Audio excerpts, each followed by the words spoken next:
The vast majority of our tuitions came from loans and grants.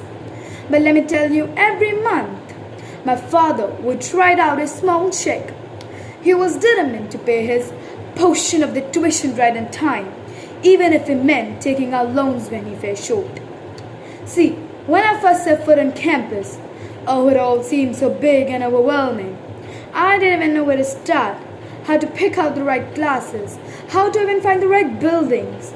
So I began to think that maybe all those doubters might have been right. I didn't even know how to furnish my own dorm room. I saw all these other kids moving in all sort of couches and lamps and decorations for the rooms, but when I unpacked my belongings, I realized that I didn't have the right size sheets for my bed.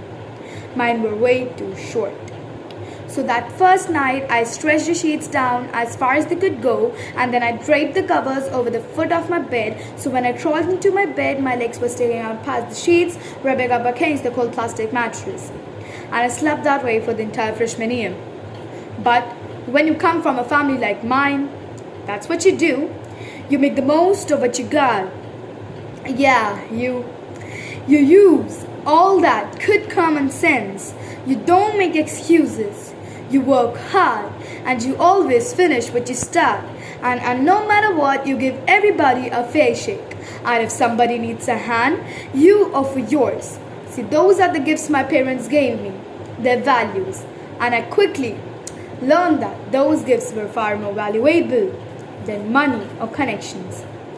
Because once I got to college, I found that when I applied all these values to my studies, I was able to develop an entirely new set of skills that I would use for the rest of my life.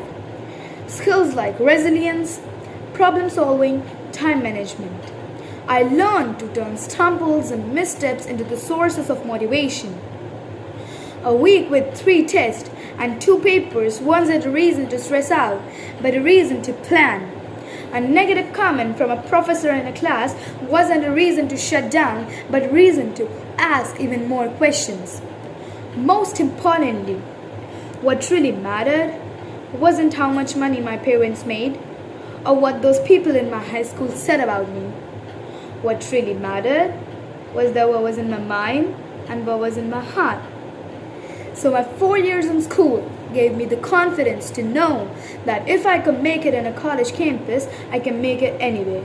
And that is the power of hope and belief that something better is always possible if you're willing to work upon it and fight for it.